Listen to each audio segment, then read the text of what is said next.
Maestras y maestros, directivos, supervisores, jefes de sector, hoy tengo el gusto de estar con ustedes.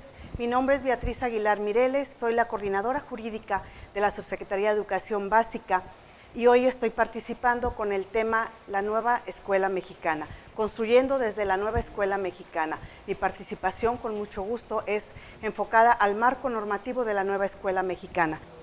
Las leyes. ¿Por qué son necesarias las leyes para nuestras prácticas escolares? Las leyes son los instrumentos que establecen el marco de acción que debemos cumplir, aquellas acciones que podemos llevar a cabo, como si los encuadráramos en dos pequeñas líneas de cuáles son las acciones que podemos llevar a cabo. De igual forma son los instrumentos que procuran el bienestar porque regulan nuestra convivencia diaria, no nada más como comunidad educativa, sino como sociedad en general. Con esta breve introducción me permito hablar de lo que es el marco normativo de nuestra Nueva Escuela Mexicana. Antecedentes, como es del conocimiento de todos nosotros, el 15 de mayo del 2019, mediante el decreto publicado en el Diario Oficial de la Federación, que modifica los artículos 3, 31 y 73 de la Constitución Política de los Estados Unidos Mexicanos, se dio la reforma educativa que tanto estaba pidiendo la base magisterial. Esta reforma educativa estableció en sus artículos transitorios que deberían emitirse 3 leyes generales para poder dar cumplimiento o finalidad a esta reforma. La primera es la Ley General de Educación. La segunda, Ley General del Sistema para la Carrera de las Maestras y los Maestros. Y la tercera, la Ley Reglamentaria para la Mejora Continua de la Educación. Estos 3 mandatos fueron publicados de igual manera en el Diario Oficial de la Federación el 30 de septiembre del 2019 y son las bases que llevaron a construir el Acuerdo Educativo Nacional que fue publicado el 14 de noviembre de 2019. Esta reforma educativa que se ha dado a nivel federación nos lleva a los estados o a las secretarías de educación de cada uno de los estados a armonizar nuestras leyes y adecuarlas a estos grandes mandatos. No se ha finalizado más bien, estamos trabajando en ello porque como sabemos la contingencia sanitaria que estamos viviendo nos ha ido cambiando día a día la forma en que estamos viviendo. Estamos ante una nueva normalidad y estos mandatos se van perfeccionando conforme pasa el tiempo. ¿Qué es el Acuerdo Educativo Nacional? Este acuerdo es el producto de un ejercicio de consulta ciudadana que se llevó a cabo a través de foros con la participación de todos los actores del sistema educativo nacional, docentes, directivos, supervisores, administrativos, personal de apoyo, padres de familia e incluso alumnos. Aquí participaron todos los actores que formamos parte de este sistema educativo. Los resultados de esta consulta nutrieron o dieron origen a lo que es nuestra nueva legislación en materia educativa. Vaya, son la base de esta reforma educativa que vivimos desde el 15 de mayo del 2019 y que sirvió de base para la publicación del Acuerdo Educativo Nacional. En síntesis, ¿qué es el Acuerdo Educativo Nacional? Es el programa de trabajo que orientará las acciones de la Secretaría de Educación Pública y de los estados durante el periodo 2018-2024. Este marco normativo, si recordamos, les acabo de hablar de 3 grandes leyes que son el marco normativo de esta nueva escuela mexicana. La primera, Ley General de Educación, que como ya habíamos dicho, se publicó en el Diario Oficial de la Federación el 30 de septiembre del 2019. Esta ley general podríamos explicarla o resumirla en 6 grandes rubros. Primero, establece la equidad y la excelencia como pilares de la nueva escuela mexicana. ¿Cuál es el objetivo de esta nueva escuela mexicana? De esto es lo que estamos trabajando. Una educación de excelencia y que sea equitativa para todos los alumnos. La Rectoría del Estado en materia de educación. Únicamente al Estado le corresponde establecer políticas en materia educativa. Es cierto que hay actores particulares que pueden brindar educación, pero siempre conforme a las reglas, conforme a la rectoría que se establece por parte del Estado. Al hablar de Estado, hablo de Estado y de gobierno federal. La educación es completamente gratuita. ¿Qué significa esto? Hay algunos cobros que tenemos o pagos que tenemos que llevar a cabo. el pago de una prestación o de un servicio de ninguna manera puede ser una condicionante para que se brinde el servicio de la educación a un alumno o a una alumna de cualquier nivel. La revalorización del magisterio. Como todos sabemos, hubo una reforma en el 2013 en el que se cambió la manera de ver a los maestros como agentes educativos, maestros y maestras. Ahora nuevamente se les reconoce un papel principal como agentes educativos para cambiar a nuestros alumnos desde sus primeros años. La contextualización de los programas de estudio. Quedan completamente en el pasado aquellas prácticas educativas en las que los niños y niñas tenían que aprender de memoria y que eso era la única manera de poder aprobar las materias. La contextualización de los programas de estudio tiene que ver no únicamente con lo que el niño y niña pueden aprender como un programa de estudios, tiene que ver con el tiene que ver con el cuidado del medio ambiente, tiene que ver con nuestra salud física y emocional. Por último, como uno de los grandes principios de la Ley General de Educación, tenemos la obligatoriedad del Estado a garantizar el acceso a todos los ciudadanos y ciudadanas a todos los niveles educativos, desde educación inicial, que recientemente se incorporó por orden constitucional, hasta la carrera profesional. La segunda gran base de nuestro marco normativo es la Ley General de Sistema para la carrera de las maestras y los maestros. Ya habíamos comentado que de igual forma se publicó en el Diario Oficial de la Federación el 30 de septiembre del 2019. Para entender de manera muy breve, porque sé que ustedes están el día de hoy en estos talleres, en procesos largos, queremos únicamente darles las bases para que ustedes tengan el contexto general. Yo hablaría de dos grandes rubros, dos grandes vertientes que son la base de esta Ley General de UCICAM. Se prioriza la labor pedagógica y el aprendizaje de los estudiantes. La nueva escuela mexicana tiene como eje principal el aprendizaje de los estudiantes, la educación de excelencia, no solo de calidad, de excelencia. Y se fortalece el desarrollo y superación profesional de los docentes. No basta con que seamos maestros, estamos cambiando, estamos día a día profesionalizándonos y dando lo mejor de nosotros para que nuestros alumnos y alumnas tengan una educación de excelencia. Por último, la tercera gran base de nuestro marco normativo es la ley reglamentaria en materia de mejora continua de la educación.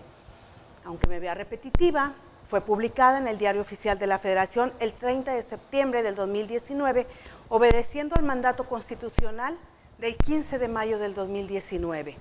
Tres grandes rubros en los que podemos explicar esta ley reglamentaria y que viene, como decíamos hace un momento, a realmente revalorizar a nuestro magisterio. Uno, se elimina el Instituto Nacional para la Evaluación de la Educación. ¿Qué significa esto? ¿Ya no va a haber exámenes? ¿Ya no vamos a ser evaluados como agentes educativos?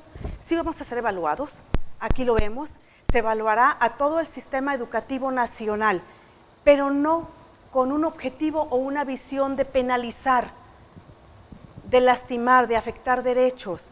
Esta evaluación es para saber qué áreas debemos fortalecer en materia de educación para lograr esta educación de excelencia. Para esto se crea un comité de consulta y deliberación que va a estar conformado por tres grandes figuras: una junta directiva, un consejo técnico de la educación y un consejo ciudadano. Estos son los tres grandes ejes sobre los que se establece la ley reglamentaria en materia de mejora continua de la educación. Hablábamos hace un momento del marco normativo, que son estas tres grandes leyes, pero ¿cuál es el marco jurídico específico que rige la función educativa? La Ley General de Educación. Esta ley, publicada el 30 de septiembre del 2019, es la guía y el horizonte de la nueva escuela mexicana.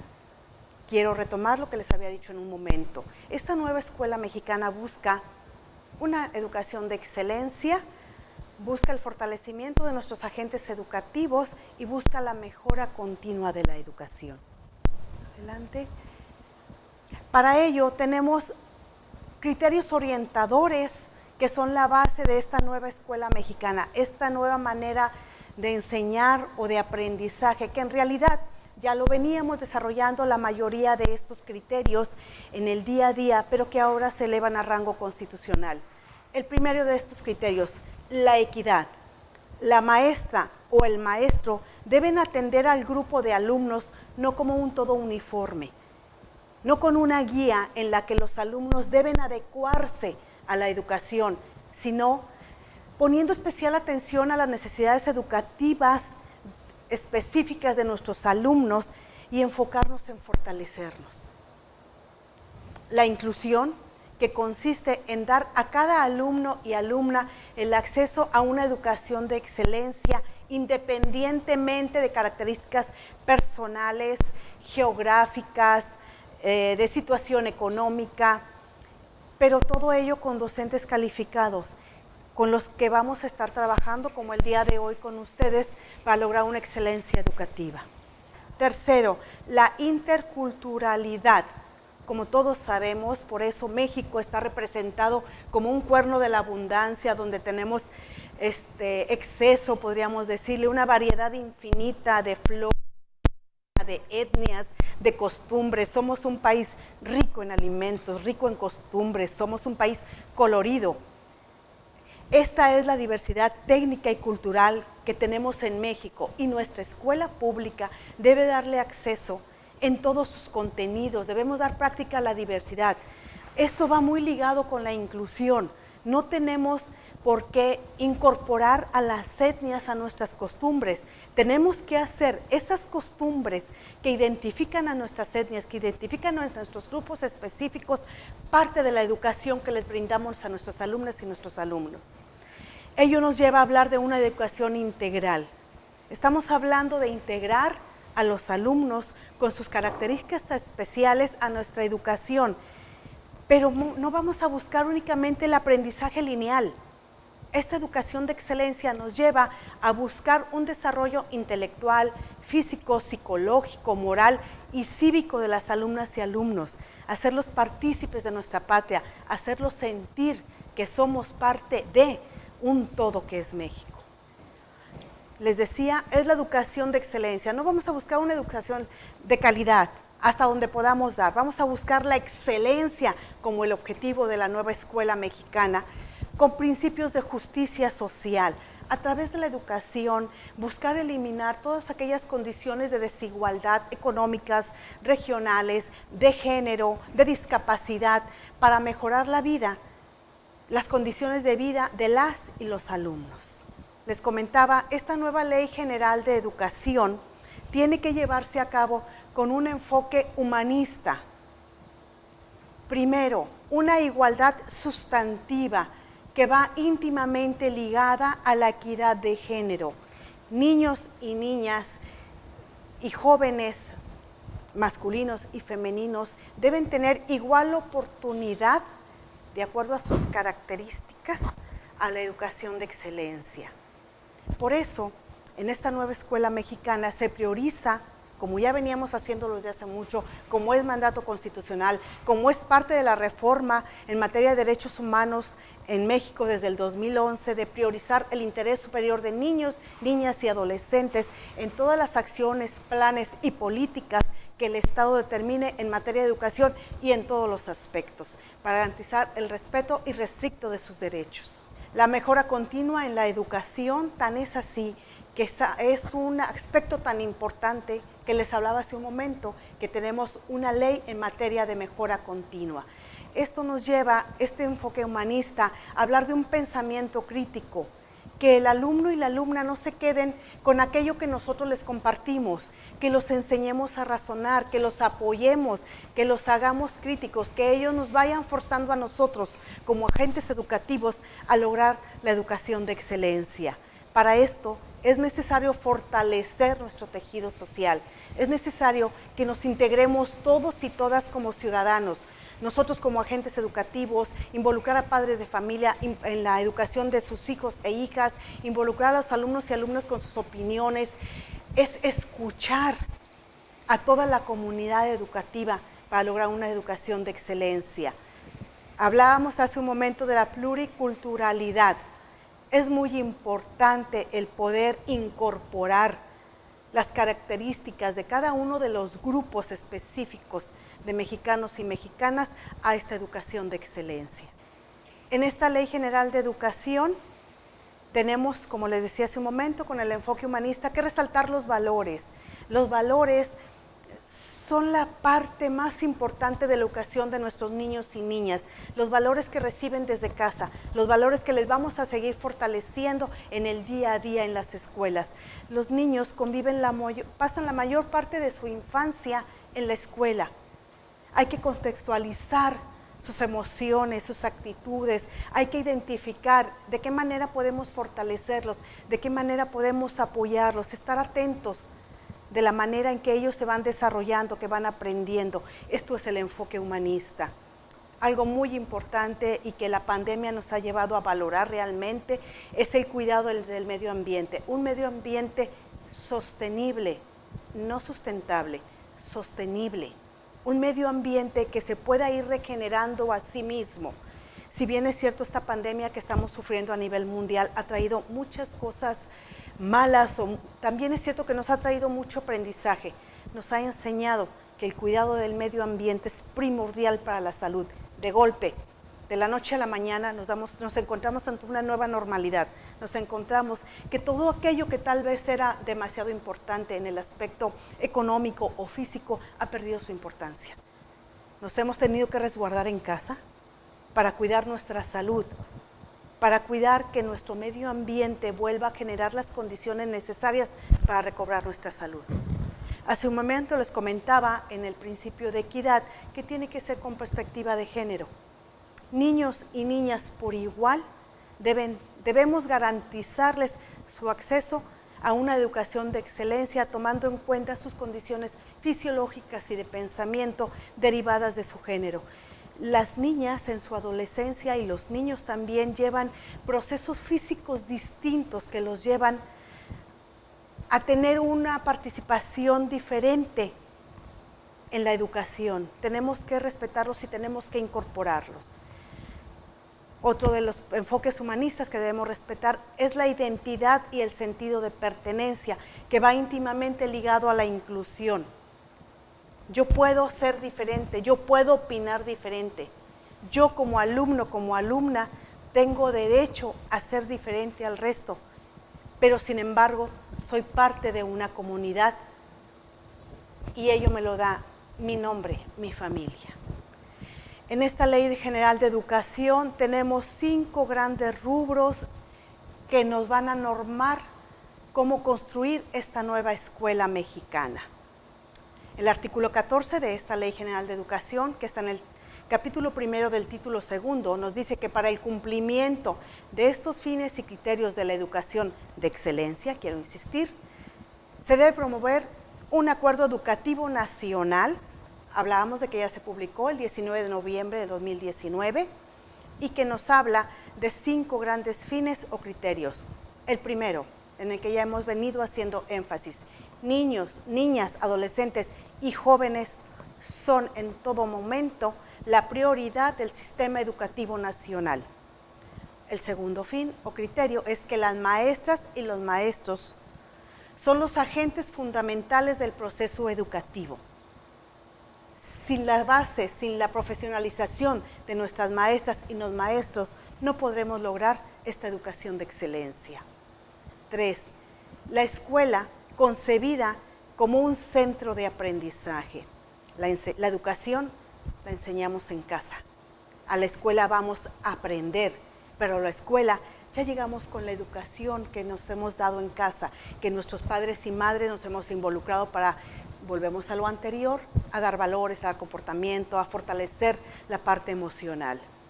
4.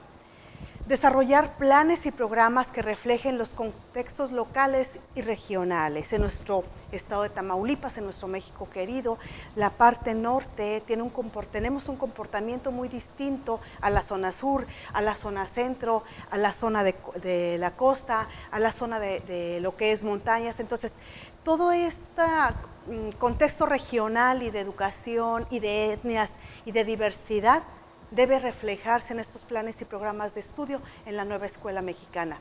El último, promover la participación de pueblos y comunidades indígenas. Hablábamos hace un momento de la inclusión, hablábamos de integrar, no de excluir. En esta nueva escuela mexicana tiene una gran relevancia la profesionalización docente. Esta profesionalización docente la encontramos en la Ley General del Sistema para la carrera de las maestras y los maestros, que viene a suplir lo que era la Ley General del Servicio Profesional Docente. Este sistema para la carrera de los maestros y los maestros reconoce, como decíamos hace un momento, y fortalece a las maestras y los maestros como agentes educativos. Habla de un sistema integral de formación, de capacitación, de actualización. Pero ¿cómo vamos a saber qué tenemos que capacitar, qué áreas tenemos que reforzar, qué herramientas necesitan nuestros docentes a través de las evaluaciones diagnósticas?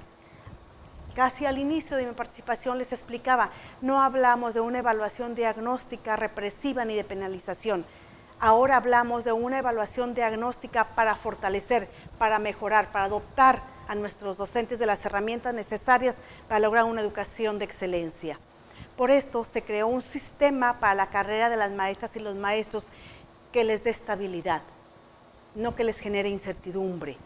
Se han establecido procesos de selección para admisión, para promoción, para reconocimiento a los que concurran los aspirantes en igualdad de condiciones. Estos procesos serán públicos, equitativos e imparciales y transparentes. Por último, el Estado adquiere la obligación o tiene la obligación de fortalecer a las instituciones públicas de formación docente, empezando de manera especial por las escuelas normales. En síntesis, este es el marco jurídico de nuestra nueva escuela mexicana.